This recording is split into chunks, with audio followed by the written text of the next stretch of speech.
Hello everybody and welcome to today's EAUC webinar. The title of this webinar is Preparing for a Job in Sustainability, and it will last approximately 1 hour. This is the second in a series of 3 webinars about careers in sustainability. My name is Rebecca Petford and I am the Scotland Programme Coordinator here at the EAUC.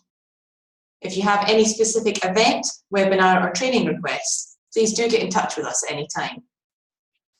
Just a little bit of housekeeping to go over now. I'm hoping that everyone can hear me well. As viewers, if you could keep your audio muted and your videos off as our panellists present, that would be much appreciated. If you're having any technical issues at all throughout this webinar, please let us know by using the chat function to contact the EAUC host privately. It would be great if you could take a minute now to make sure that you all have your full name and institution as your title. You can do this by clicking on participants, then hovering over your own name. You will see the option to rename appear there. We will be hearing 10-minute presentations from each of our speakers. Then there'll be a chance to ask questions at the end of the webinar. If you have any questions for the panellists during the webinar, you can submit these through the chat function box, but please address these to everyone. If you have time at the end of the webinar, I'll be bringing these questions to the panellists. And any we don't have time for, we will email you with an answer to after the event. This webinar is being recorded and will be uploaded as a resource with all presentations in the next few days. Please feel free to share these resources with any colleagues and friends. Once the webinar is finished, you'll be sent a short survey for us to gain your feedback. Please take a few minutes to complete this survey, as the results will help us improve our future events and webinars. So now to get started, welcome again to our second Careers webinar out of 3. The Careers project that we have been working on focuses on jobs in the sustainability sector, as well as careers in the wider job market that involve sustainability. We have produced guides which will be a downloadable resource made available at the end of our Careers webinar series at the end of March.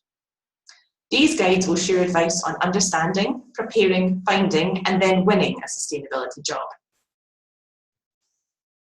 The webinar today will look at preparing for a job in sustainability, looking at the job market that you're trying to enter into and the knowledge and skills that companies are looking for in their graduates to address their sustainability needs. This will give you an insight into the working world and also help you see it from a recruiter's perspective. We'll be hearing today from Kim Krusell from NUS, Martin Baxter from IEMA, Seela Buckland from Robert Gordon University, and Rachel Watson and Laura Thomas from PwC. We'll have an introduction from each of our speakers first about their jobs and careers paths to date, and then we will go into presentations. Kim first, do you want to switch your webcam on, Kim? Hello, I hope you can see me all right. My name is Kim Krusell. I work for the Department for Sustainability at the National Union of Students. My job is Sustainability Project Officer, focusing on the curriculum and healthcare. What that means is that I help to deliver various behaviour change campaigns in organisations across the UK. And I focus particularly on integrating sustainable development into the curriculum. In higher and further education, and I also work with healthcare organisations, so NHS trusts, dental practices, GP surgeries, as well as royal colleges and various charities like the Centre for Sustainable Healthcare to improve sustainability in that field as well. It's a very varied role, and I never really saw myself ending up here, so I'll give you a brief summary of how I got here. I started off doing something completely different. I started university studying drama, and I spent 2 years there, and then realised that I was very unhappy doing that. So decided to take the momentous decision after 2 years of a 3-year degree to quit, which was the best decision that I ever made. I started again studying zoology and psychology. During that time, I took a module in conservation biology, and I first learned about the whole sustainability agenda and climate change and everything like that. I was sort of aware of it before, but I hadn't really learned about it to any extent. And that was when I decided that this was where I wanted to start working. So I started volunteering at university through the students' unions, through various opportunities that were available, and volunteered for one day as a Green Impact auditor. Green Impact is one of the programs that we run from the NUS, and off the back of that one day of volunteering, I then got a job running Green Impact at the University of Sheffield. After that, after a year there where I got involved in loads of different things, I then got this job. So I've been given the opportunity to run things at more of a kind of account management level, and I'm also running my own program called Dissertations for Good, which is a website that connects students in higher education with organisations to complete research together as part of the students' course.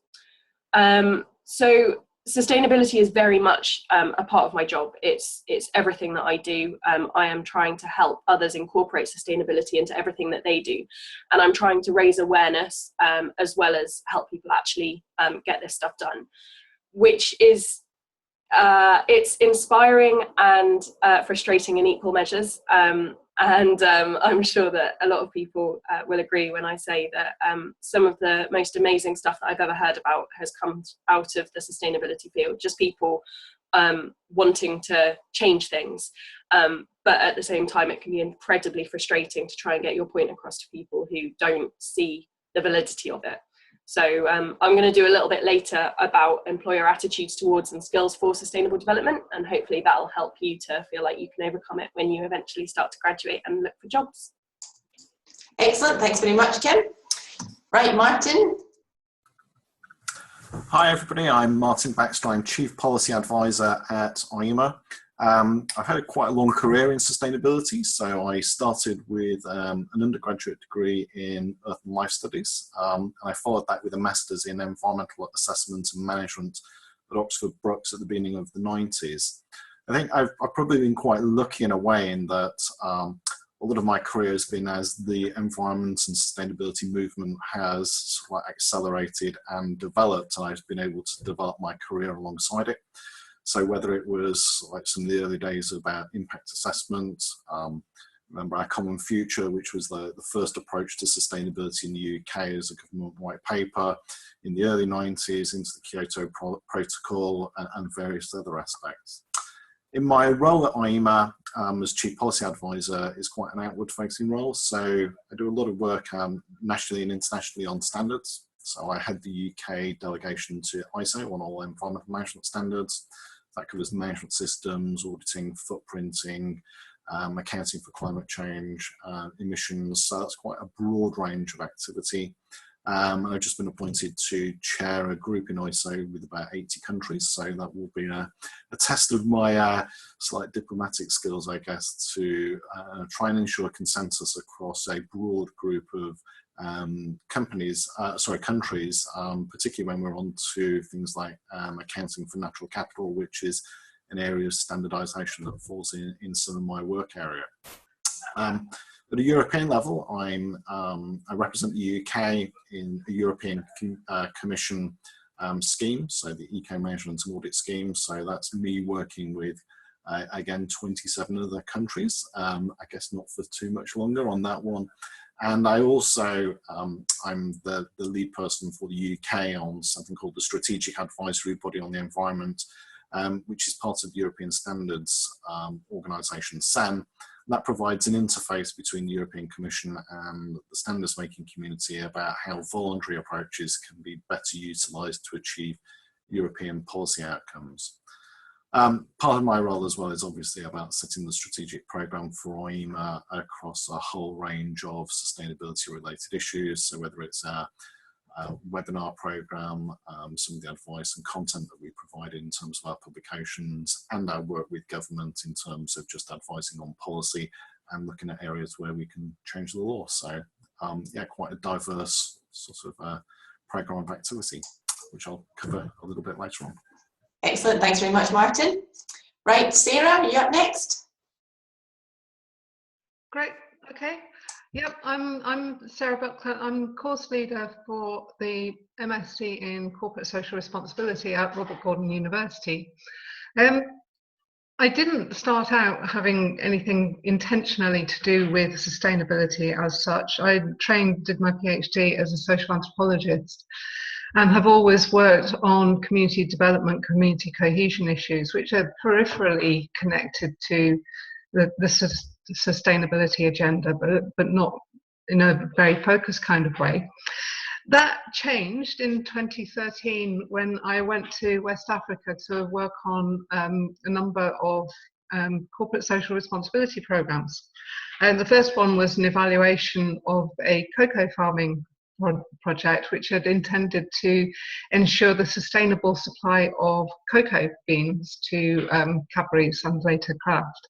And that was very much community and environmentally inspired sustainability program, which got me interested in corporate social responsibility and the impact that that's having on this whole sustainability agenda, both from communities' points of view and environmental perspectives. I then went on to work on a number of research projects looking at CSR and value chains and the ways in which large-scale multinational corporations can and do get involved in funding and developing sustainability programs. These ones were mostly about ensuring the sustainable supply of various agricultural commodities. But since then, I've also become involved in issues around energy, sustainable energy supplies, and the impacts of the oil and gas sector on sustainability issues and how they get involved in corporate social responsibility programs. So that kind of set me on the sustainability route in a much more direct sort of way. I still am much more connected to community issues. Teaching on my team, we have environmental specialists and health specialists and security specialists. And basically what we do is teach about the importance of CSR, the impacts that corporations are having on the sustainability agenda, the ways in which they get involved in international and sustainable development initiatives, and how their CSR programs can be made more effective, can be made to have more of the outcomes that are intended. So that's what I do and what I'll be talking a bit more about later on. Thank you. Brilliant, thanks very much.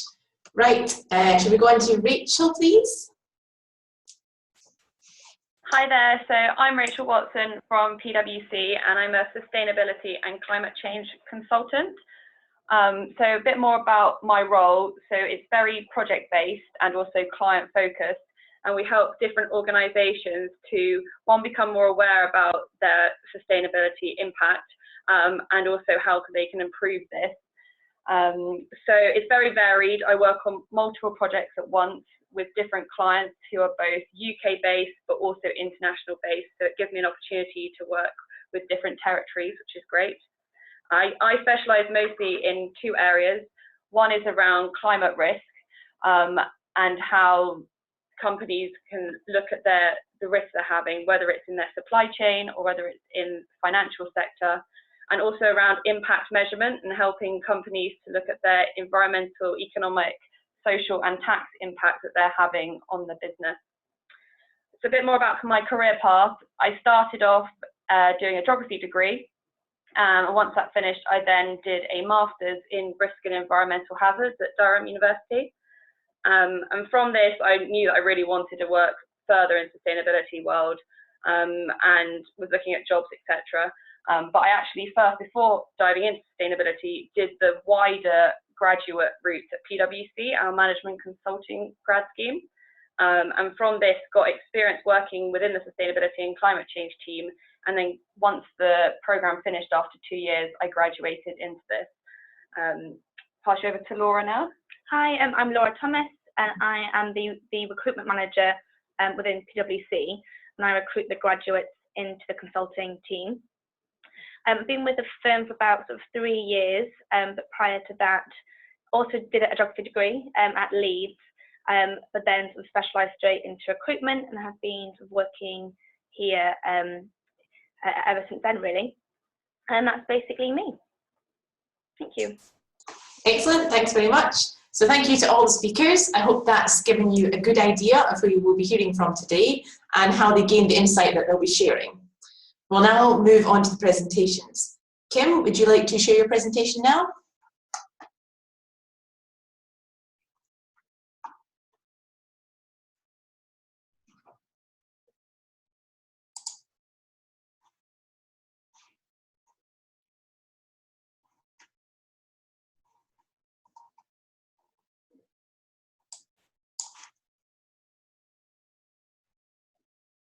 Kim, I can't hear you. I don't know if you've maybe not unmuted yourself.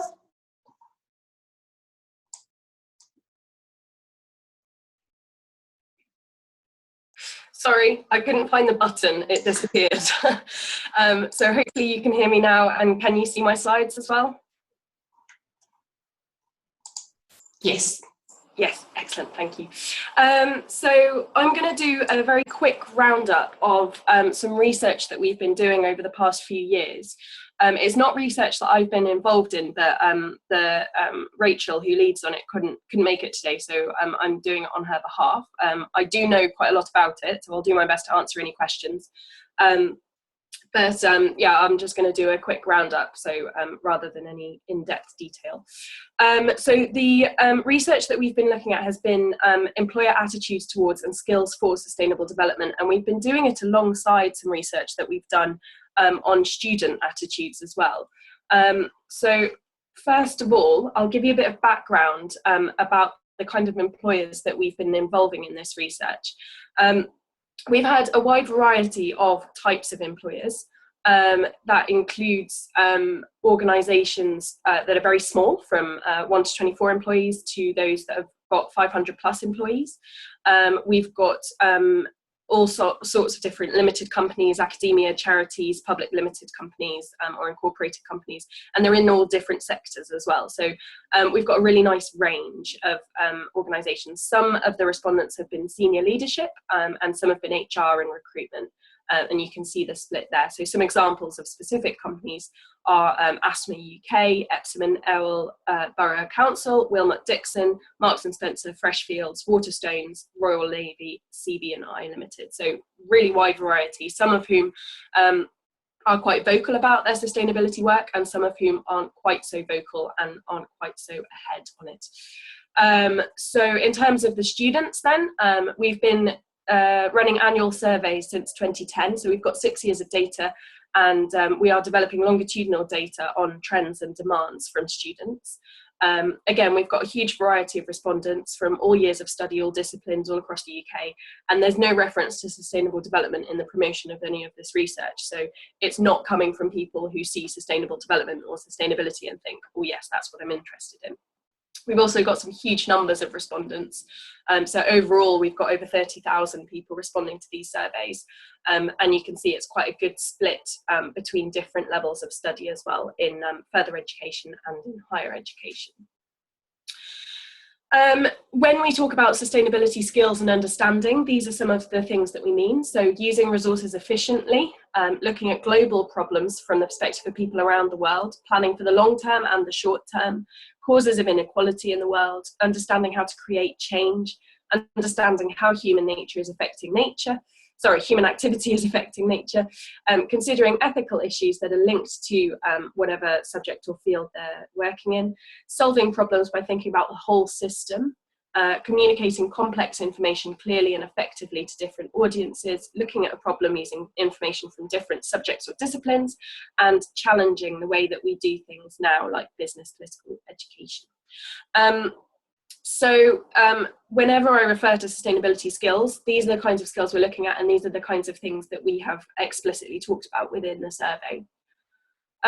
So the first point that I want to talk about is the fact that employers, to a certain extent, have identified the skills and values that are needed to participate in a sustainable economy, but they're actually more looking at sustainability values rather than sustainability skills. So you can see 36 of the respondents have said that they have incorporated sustainability values, but only 26 have looked at sustainability skills within their organisation. So there's a really interesting distinction between the two. Excuse me.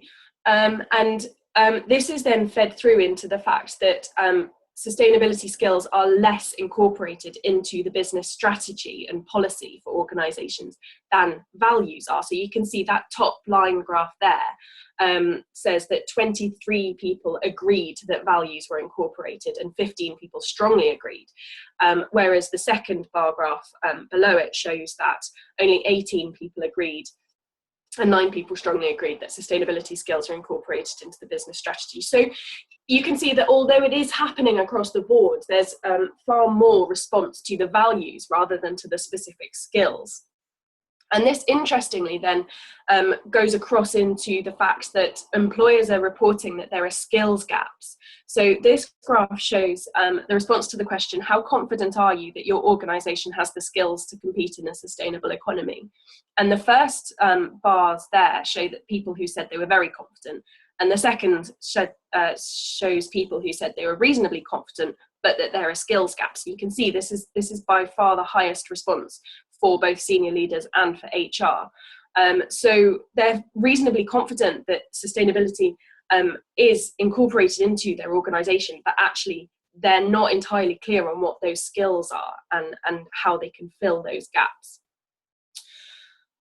So the next point is about how employers secure recent graduates with sustainability skills. And you can see from the responses to the question of how sustainability skills or values are used within the organisation. The highest number of responses was that it's used in the selection of recent graduates. And now, interestingly, this is separate from it being asked about by interviewers or being asked about by recent graduates at interview.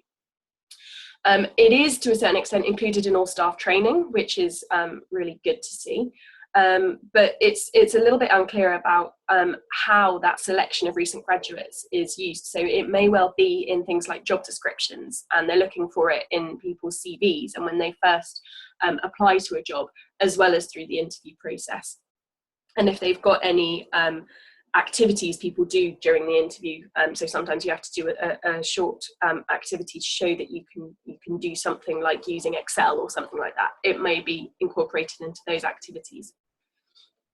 The next, this is a very confusing graph, and I apologise, but I'll try and make sense of it for you. So this is answers to the question, how important do you think the following skills are to your future employers? So this was a question that we asked of students.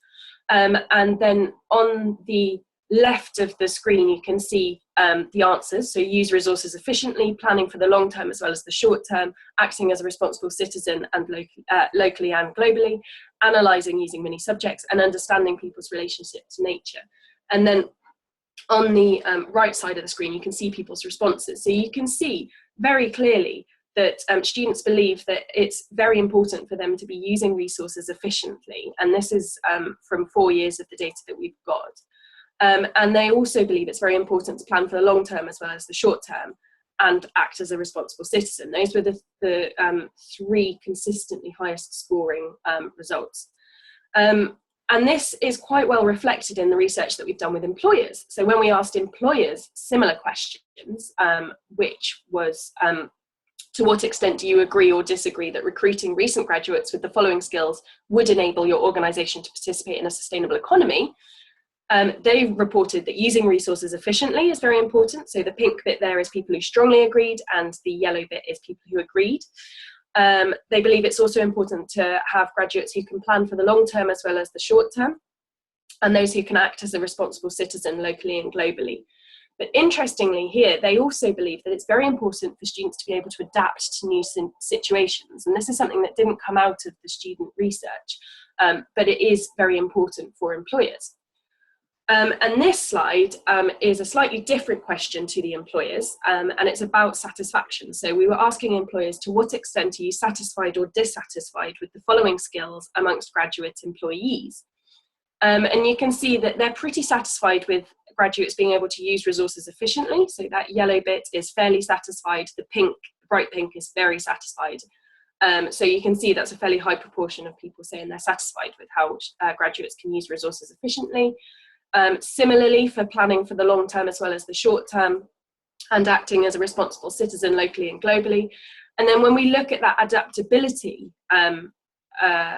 score, then actually they're fairly satisfied with how adaptable students are and recent graduates are, even though it's not something that came out of the student responses to what they thought employers valued. So that's just an interesting thing that employers are finding is very useful for them, it's very important for them, and actually recent graduates are very good at it, so it's coming out of that.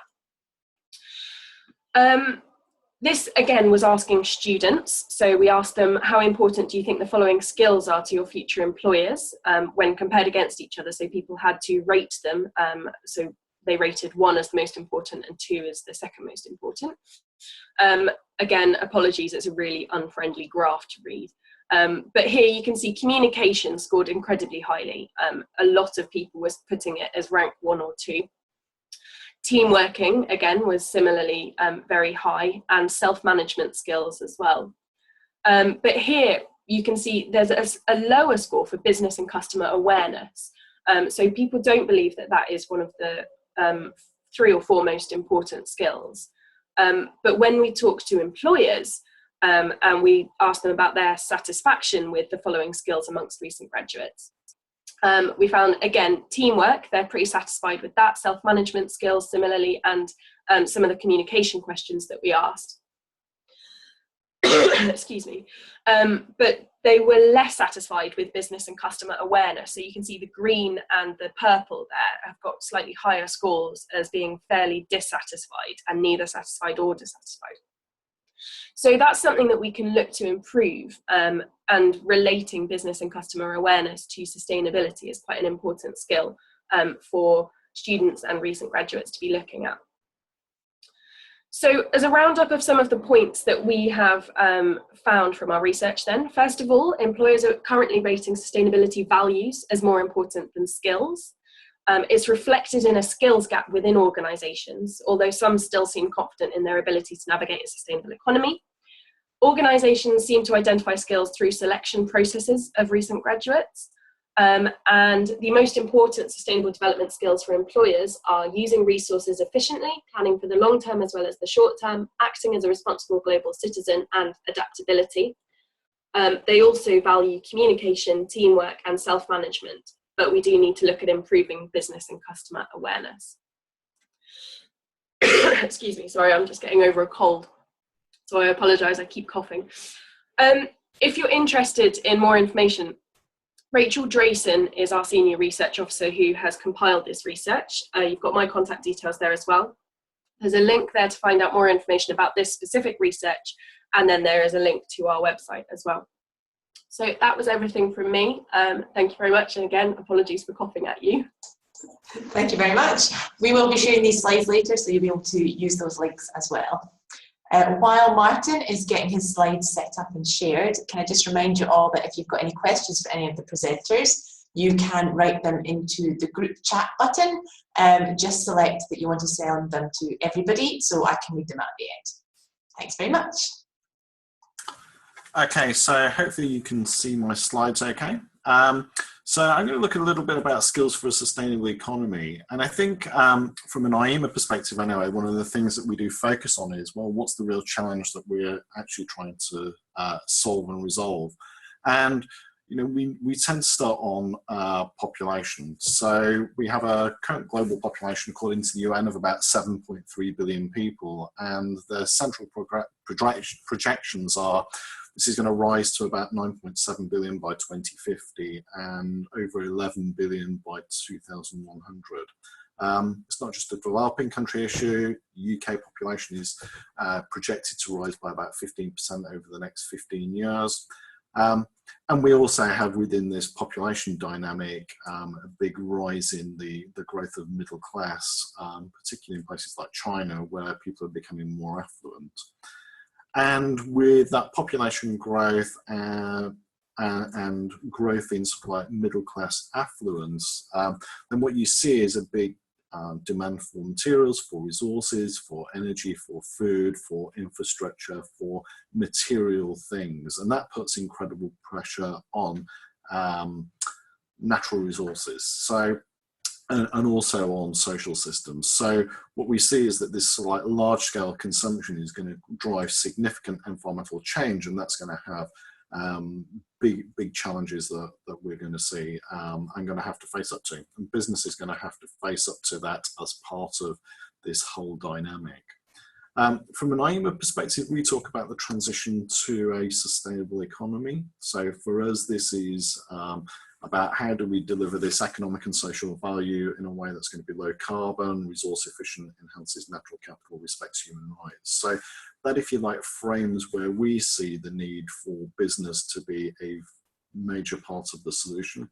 So in terms of economic development, then it's not just any form of economic growth. So this is something we're focusing on in the consultation at the moment on the industrial strategy for the UK.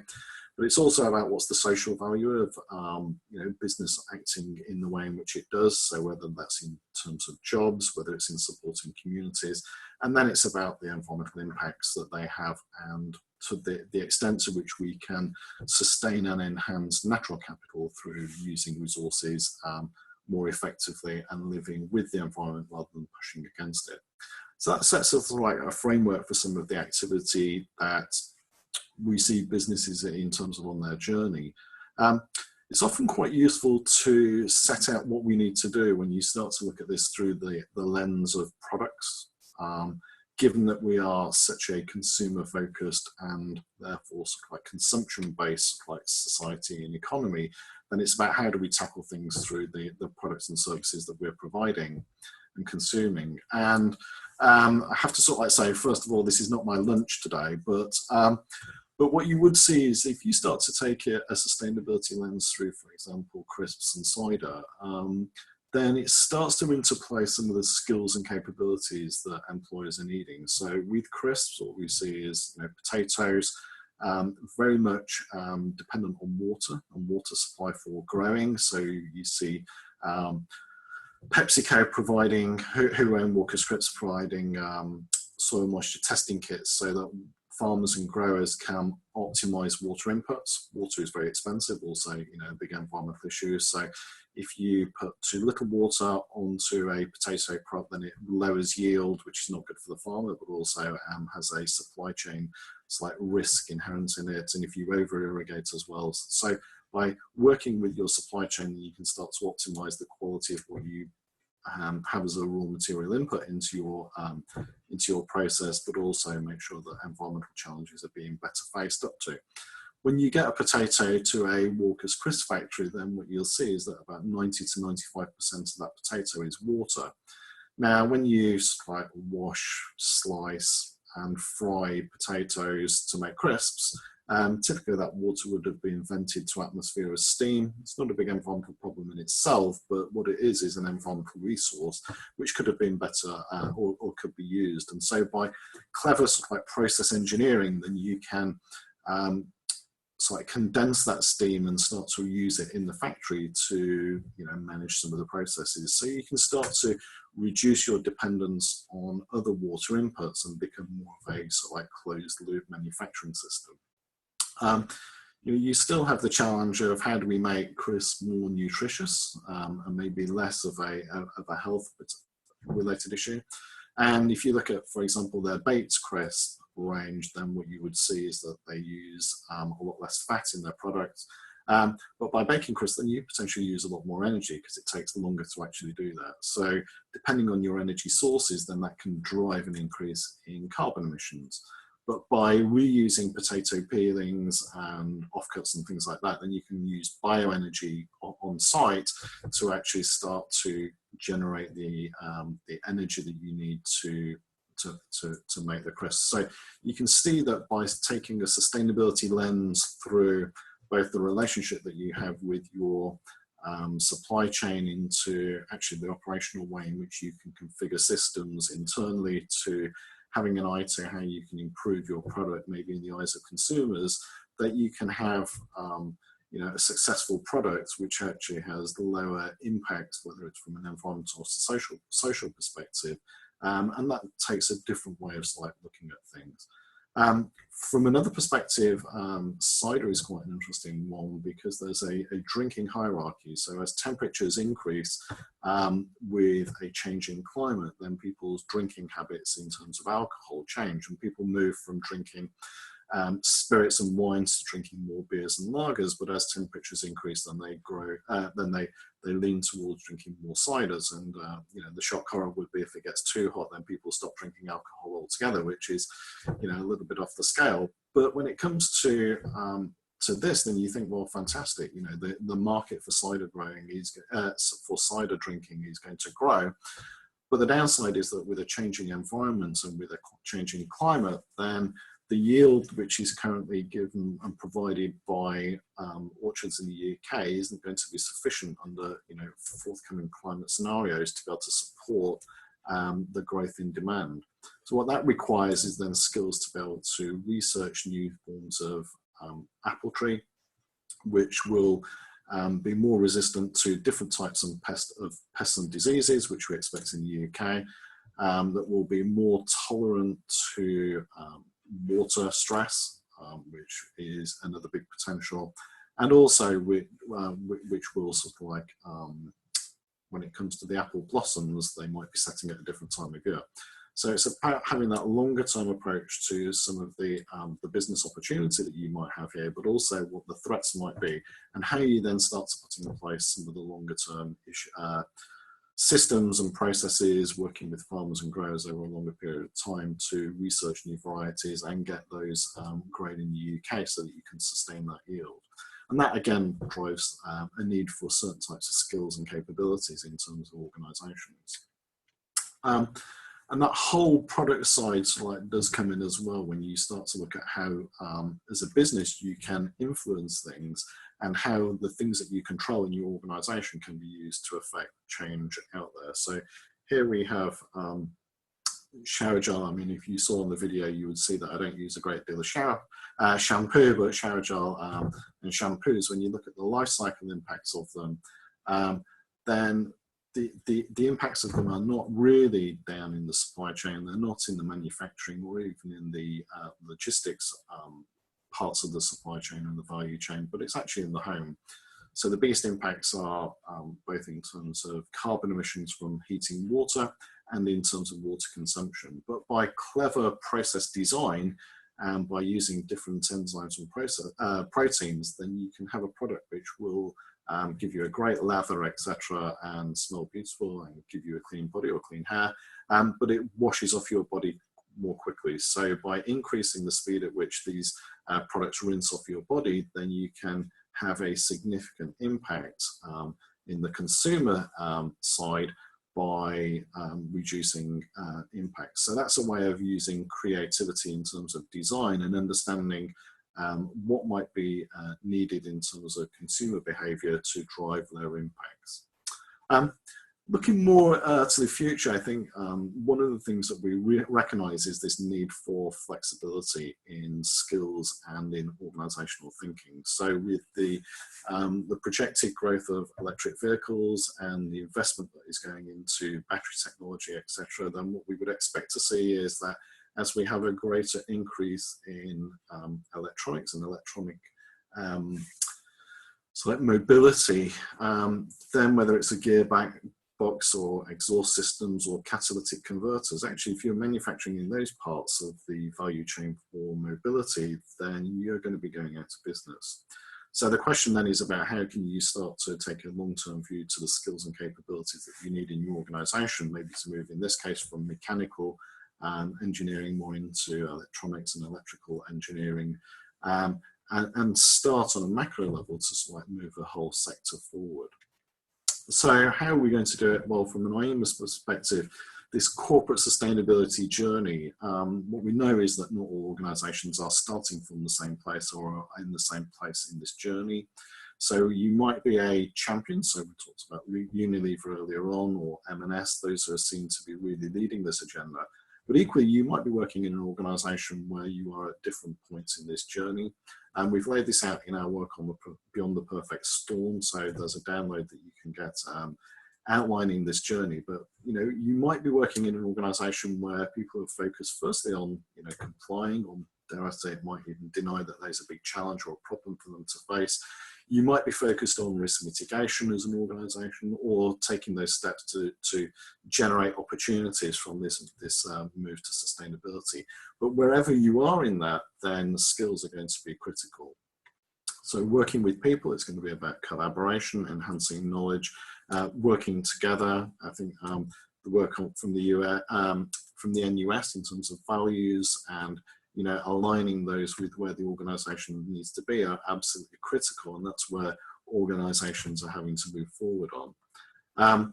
What we found, we did some work in terms of skills for a sustainable economy, and we surveyed, I think it was about 1,600 people, looking at where they felt their organisations were. What we found was that do you have the skills to compete in a sustainable economy? Well, the majority of organisations said just generally, no, we don't have those capabilities, or we're only partly capable, and we only feel that we've got that confidence at a leadership level, about a quarter of them, but when it comes into the rest of the workforce, then you see some big skills deficits. So from an IEMA perspective, what we're doing is looking to how we develop the skills of the future. We produce a skills map. So if you go onto our website, you can have a play around with it. But we define both core knowledge, the capabilities that you need as an individual to start to move this agenda, and then how you put that into practice. So whether it's, for example, here on problem reframing and resolution, effective communication, developing relationships, whether it's with colleagues, with customers, with supply chain partners, whether it's focusing on analytical thinking, there's a whole set of skills and capabilities that are needed to move into this and through this agenda. And we worked with a number of businesses to create this sort of skills model, and it's been widely applied. So as you start to develop your career in this area, then have a look at this and see how this might be able to help you. Thank you. Excellent, thank you, Martin. Right, so Sarah, if you would like to please share your slides. And while she's doing that, could I just remind anybody that hasn't yet done so, please take a minute to make sure that your name appears as your full name in your institution. You do this by clicking on participants and then hovering over your own name, and you'll see the option to rename. It's just so that we know who is on this call. Thank you very much. Okay, so over to me, and hopefully you can all hear me fine. We can hear you, but we can't see your slides yet, Sarah. I can't see my slides. I did click share screen. I'll have to go back and try again. Share screen. That's it. Great, thank you. Computer was just being a bit slow. There we go. Okay, so I'm Sarah Buckland. I'm course leader for the MSc in Corporate Social Responsibility at Robert Gordon University in Aberdeen. And I'm going to talk to you basically about what it is we teach on the course and how it was we came to think that it was important to actually run this particular course. Robert Gordon University itself is particularly focused on teaching applied knowledge and applied skills. And the MSc in Corporate Social Responsibility runs from the School of Applied Social Studies. And it's part of a kind of portfolio of degrees and continuing professional development opportunities, which incorporate social work, social studies, psychology, and various modules around different kinds of CPD. And I'm going to talk specifically about the corporate social responsibility and continuing professional development elements that I'm involved with, and that clearly relate very strongly to the sustainability agenda and to what has been spoken about by the previous two speakers. So how did we come to establish this course and set it up?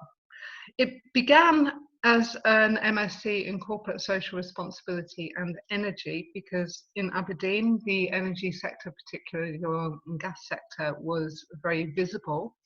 And as they were very visible, so were the impacts that they were having both on local communities and global communities.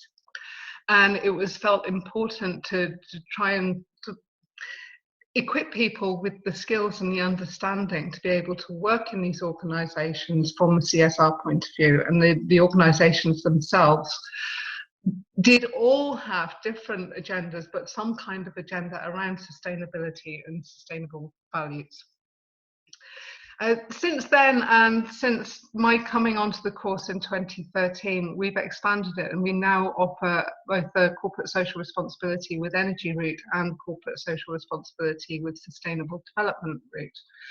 And we did that because I knew from my own experience, particularly in West Africa, that there were lots of business sectors which were developing corporate social responsibility schemes and that needed the skills to manage those effectively and to make sure that they could get the most out of them. This was combined with increasing awareness, I think, from the general public that businesses, multinational corporations ought to be socially responsible, that they have some kind of obligation to society and they need to be held to account in some ways. So this whole CSR agenda was growing and becoming ever more visible. And our response to that was to set up this MSc.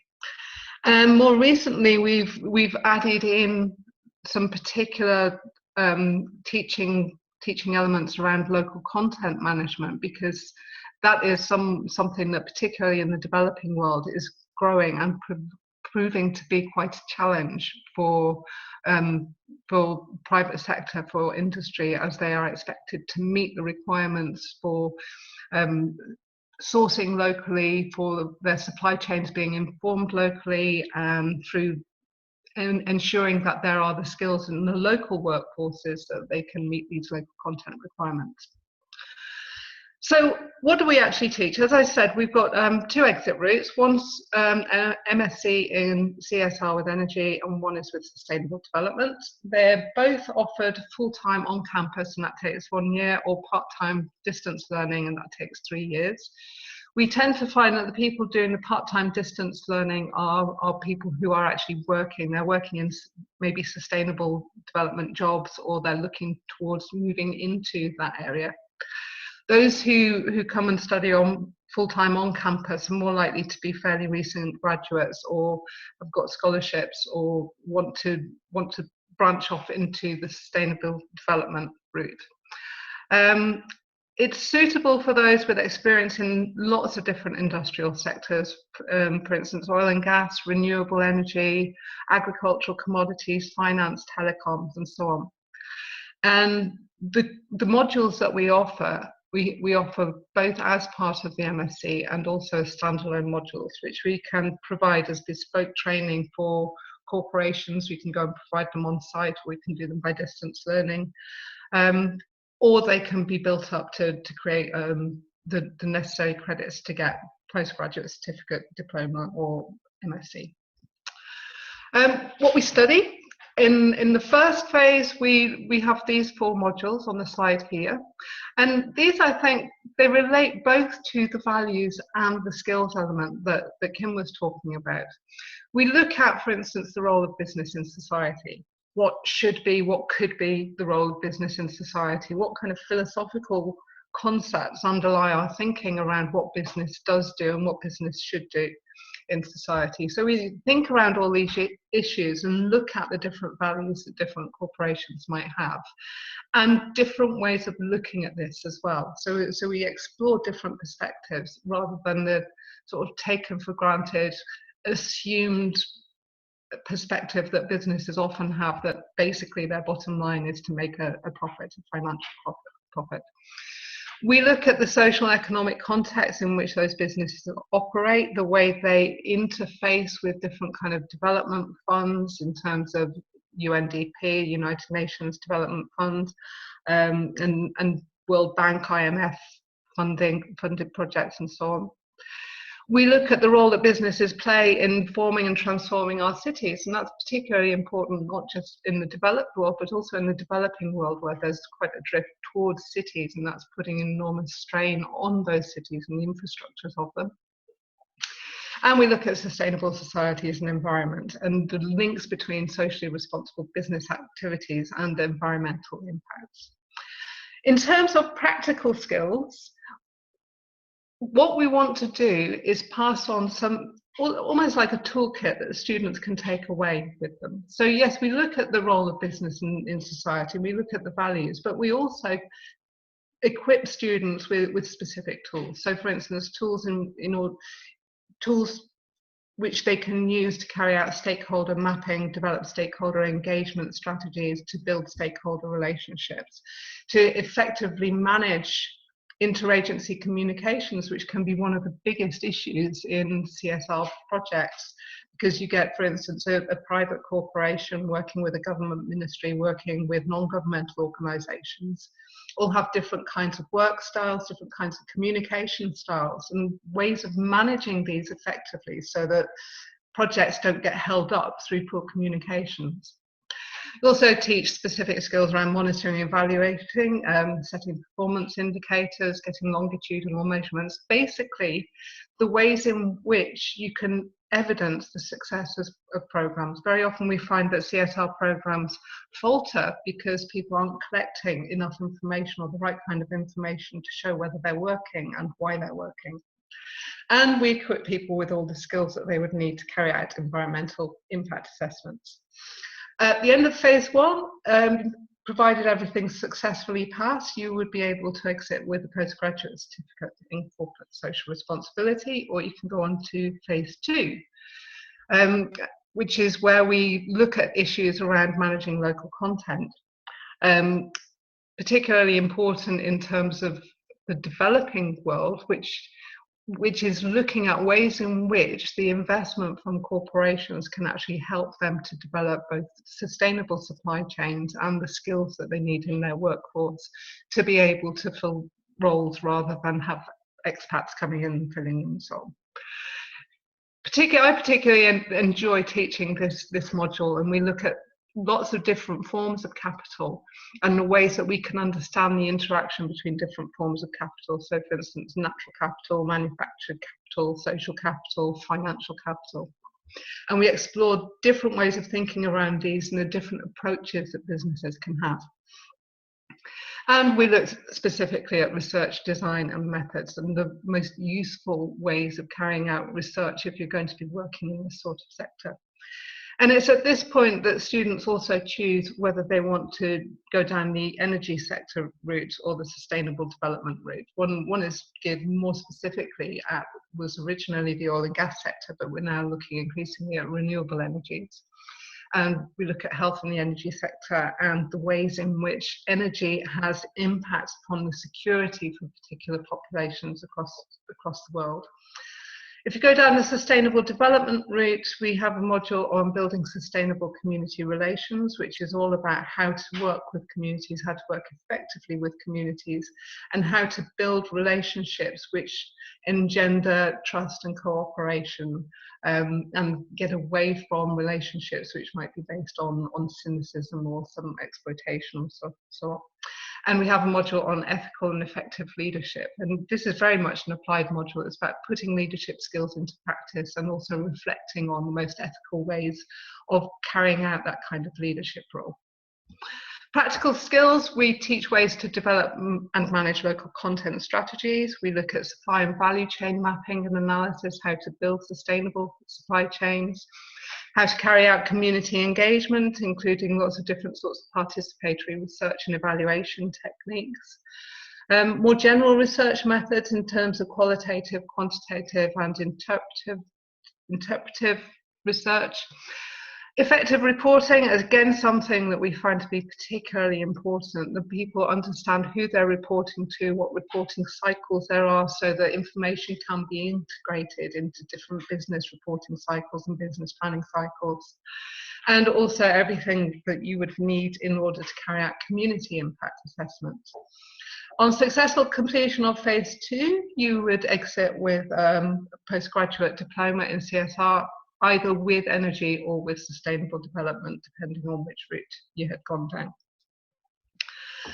And phase 3 is the research-based dissertation. And we particularly encourage people to do work-based projects if they can. Certainly the distance learning students who are in employment tend to prefer to carry out their research on a specific issue of concern to them and their organisation. This element of the MSc particularly develops skills needed to design and carry out longer term in-depth work. It's this kind of longer term planning, longer term vision that we're developing here. And it's a further development of reporting skills, particularly because we encourage we encourage students to go back to the places where they've been carrying out the research and report their findings. And obviously this is going to need to be done differently depending on who you're reporting to. So for instance, students who've worked with some of the fishing communities in Ghana aren't going to present them with an academic dissertation. They're going to present them with information in a different sort of way.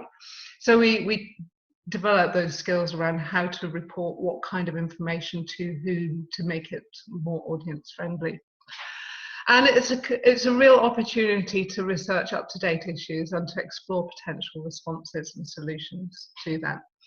And some of the projects that have been carried out by students as part of their dissertations, for instance, the role of corporate social responsibility in managing security concerns in Uganda, the impact of local content requirements on CSR activities in multinational companies. That was particularly a student who noted that where budgets had been spent on, for instance, socially responsible initiatives and programs, that budget was tended to be directed towards local content management in terms of developing skills. So instead of funding, for instance, clean water projects or health projects, or educational, sort of general educational projects, the funding was going towards funding specific polytechnic degrees which would give specific skills that were needed by that company. So the face of CSR is changing there.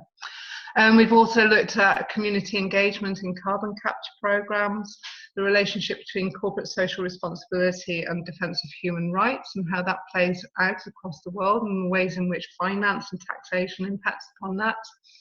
As a student last year, worked with a local firm that has a global sort of area of operation, looking at how they could consolidate their CSR activities and bring them under one banner to be able to say these are the kind of socially responsible work that we're doing.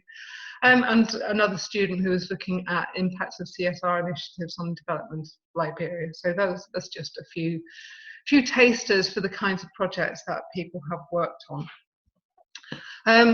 Excuse me.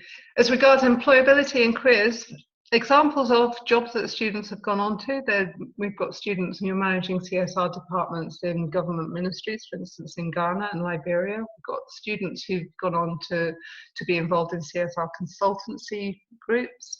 One student who went to work in the Sustainable Development Consultancy in Utrecht. We've got a couple of students who are now employed as community engagement officers. Students gone on to do academic research. The student last year went on to become a local content manager for a major company in Ghana.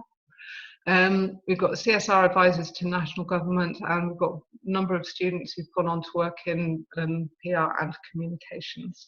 So it gives you an idea of the kinds of things we teach, the skills that we teach, how that links to those kind of sustainability values, and what it has meant for some of our students. So thank you. Thank you very much, Sarah. So if Rachel and Laura would like to share their screen, please. And while they're getting that set up, I'd just like to remind everybody that if you've got any questions, please type them in the chat box. And what we will do is, we're probably going to run out of time to ask them during the webinar, but what we will do is that we will answer them by email later on, and we will upload that along with the recording of the webinar. Excellent, so that's screen sharing started, and I'll hand over to PwC.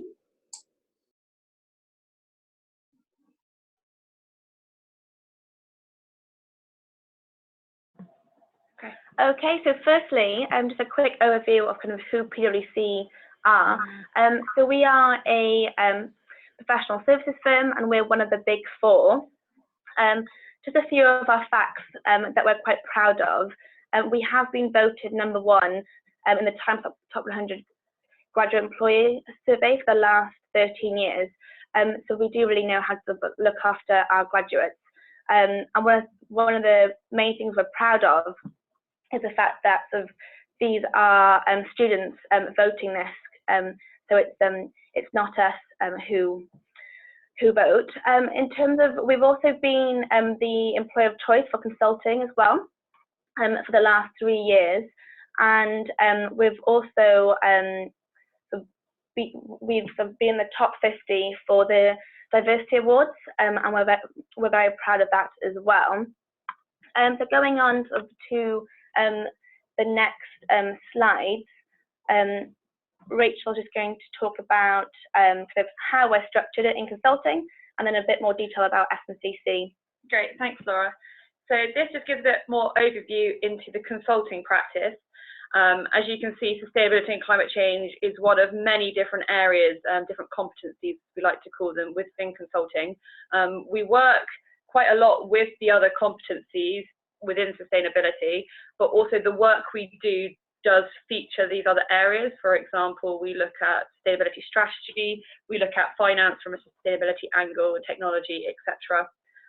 We also structure the business in terms of 3 different sector areas. These are financial services, government and health industries, and private sector. So the work we do covers basically everything. Just diving a bit deeper into the sustainability and climate change practice. So there are around 700 sustainability professionals within the PwC global network, and this is in around 60 countries. And I personally have worked with PwC Germany, PwC France, PwC Sweden, so we do connect quite a lot with them. The UK sustainability team is the largest, and there are around 100 of us, and the majority of us sit in London. And this area is still relatively new in comparison to the rest of PwC. We've been going for around 20 years now. So just looking into the sort of things that we consult on, we try and split this up into 5 main areas. So this could be around strategy and helping companies improve their strategy, looking further in the future around climate change, looking at different scenarios. Another area we look at is around reporting and insurance. So we work with our assurance practice, as well as looking at sustainability reports of organisations and how, which areas they need to improve on there. An area that I work mostly in is the impact measurement. So we have something called Total Impact Measurement and Management, or the acronym is TIM. And this is where we really look into the details that a company has, both in terms of its operations, but also its supply chain and the impact it's having. So we try and also value this impact. So we look at the carbon emissions, the water use, the water pollution that the company, the impact it's having, and then try and put this into monetary terms, because we think that this has a greater impact in terms of publicity and also in understanding what this means to the company. So that's a really interesting area, which is quite technical, lots of modelling, which I really enjoy. Various other areas on there, which I'm not going to go into too much detail now, but just then flicking onto our themes. So one of the main themes is, of course, climate, and we look at climate from both international kind of development practice and also on the corporate side of things. So half of our business is actually looking into international development. We have a big program called CDKN, the Climate Development Knowledge Network, and this is usually looking at taking DFID-funded money and looking at different developing countries and how they can improve in terms of climate-related aspects. Other areas include responsible business, so looking at different ESG reviews, economic development, impact assessment, and an area which has grown hugely in the last couple of years is around urbanisation. We've been helping, again, developing countries, normally in Africa, looking at their urbanisation strategy and how they can develop sustainable, and kind of the term green growth is used. And then a couple of emerging themes which I've seen in just the kind of 3 years of work at PwC, which are areas where we're getting more and more work, and these include climate smart agriculture, looking at supply chain resilience, how we can transition towards a lower carbon economy, human rights and gender, and then also the use of digital and analytics in the work we do. I'm just going to pass back over to Laura to talk more about how you can get involved. Thank you, Rachel. So our offerings, there are sort of two programs. Firstly, our sustainability and climate change consulting sort of, graduate program. To get onto this graduate program, you do actually have to go through our summer internship, and you do have to complete a environmental master's degree first. It's a 6-week internship, and then off the back of that, if you are successful, we do ideally like you to join sort of that September. So it's a great way of kind of us analysing yourself and seeing how you fit into our team, and also the other way around as well. So you analysing us and seeing if there's actually something that you'd enjoy.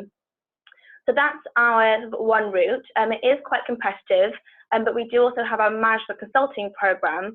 As Rachel mentioned earlier, it's our more generic program and slightly sort of larger in the sense that you get to rotate around different competency areas.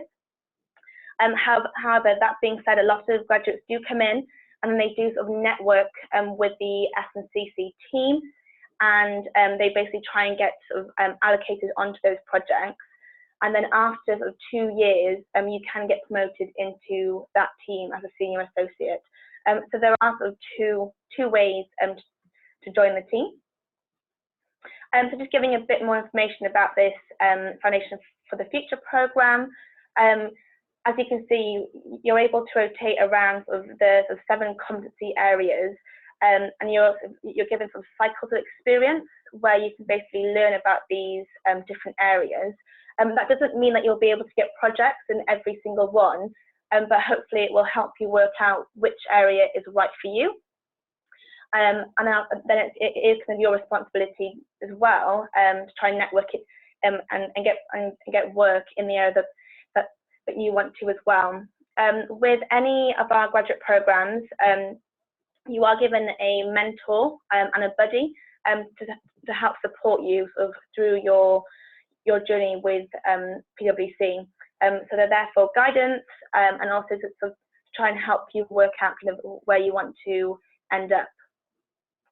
And then finally, so the skills that we look for, I'm going to hand over to Rachel first.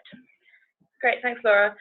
So just a bit more about the skills we look for in terms of wider kind of general skills, but then also a bit more about how I found it working with sustainability practice. So first off, PwC have this thing called the PwC Professional, and these are the attributes that they really think are needed in order to succeed as a graduate within PwC, and then obviously your career going forward. So every year we're still assessed against these 5 different attributes, so they are really important. The first one is around relationships. So that's because we're very much client facing, you need to be able to maintain and make good relationships with all your clients, be happy to communicate with them, and also because we're team and project focused, it's really important that you have the kind of team skills to be able to work with your team all the time. Business acumen is also important, so in terms of being able to understand the client needs and what the ask is on the project, and also kind of the wider sectoral insights into that area, whether it's in the retail industry or the financial industry, for example. Technical capabilities, I think this is particularly important in sustainability because we normally have a bit more kind of deep knowledge into the areas of sustainability itself, which potentially differs slightly to the wider consulting grad scheme. And also a lot of the work we do is quite technical based in terms of using Excel and different models, etc. Global acumen, again, this is important because a lot of the work we do is with our network firms in different countries and also international clients. So this is in terms of being able to operate with a global mindset. Simple things like being able to communicate with people when they're in different time zones and having to work over the telephone rather than face to face. And then the kind of fundamental thing in the middle is around whole leadership. So a lot of what we do is kind of you have to manage it yourself. So being able to kind of develop and manage yourself, but also working with others and helping them develop as well. So we look, when we're kind of recruiting, we look at these different attributes, and you would have definitely, you definitely already have these skills, and it's just a way of looking through what you've already done, whether that's in your academic studies, extracurricular activities, work experience, jobs you've had before, and how that links in with our PwC professional. And then just a couple of things to note more about how I found working in sustainability. The first thing is around passion. So everyone definitely has a passion for this area, and it's very clear that you kind of need to have this this passion before joining. Then it's around the technical experience. So as Laura mentioned, to go into the internship directly, you do need to have a master's, and we see that, well, they all have masters, but also had quite a lot of work experience in this area before. And then two final things. One is around the ability to be able to adapt. So because it's project work, it's changing all the time. There could be travel involved. You may be working on client site. You could be going abroad for projects. So just being aware that it is very changeable. And finally, it's around the ability to manage your workload, which I mentioned briefly already. I work on multiple projects at once, where deadlines sometimes happen at the same time. So you need to be able to prioritize to make sure that you meet all deadlines, but also at the same time are not completely overloaded with work. And then finally, just how to apply. So really make sure that you do your research. You do have to do an online application and online tests. I'd recommend that you definitely go onto our website and do the practice tests first before completing those.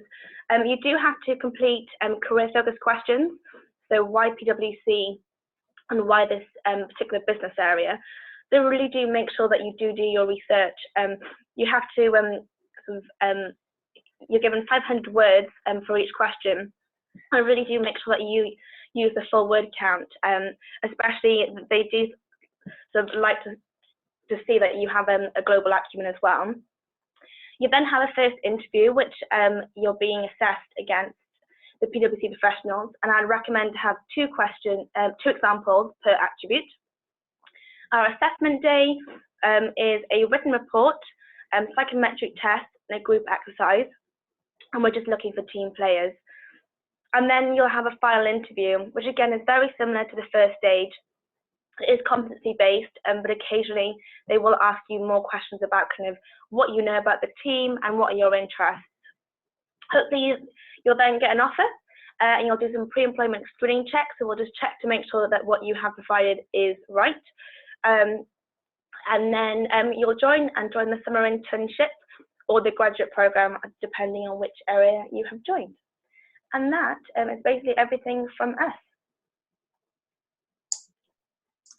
Excellent. Thank you very much to all our speakers. That has been brilliant. I hope you now all feel you've got a better understanding of the sustainability jobs market and the knowledge and skills employers might be looking for in some ways that you might go about developing your own knowledge and skills. Unfortunately, we don't have any time left for questions to be answered live, but if you have any questions, please do type them in the chat box before you leave the meeting. We'll email you all out the speakers' responses. We'll also email you all a link to the video of this webinar over the next few days, so you can refer to it at a later date, and also so that you can share it with any relevant colleagues. Please also take a minute to complete the survey that you'll be sent when you receive it. Our next webinar in the series will be Winning a Job in Sustainability. We'll be hearing from Bright Green Placements, the 2050 Climate Group, and the University of the West of Scotland, talking about what makes you stand out in your CV, your cover letter, and in interviews, as well as some other opportunities that can boost your careers prospects. You can sign up for this through the EAUC website, and there'll be a link to this sent out with the survey after the event.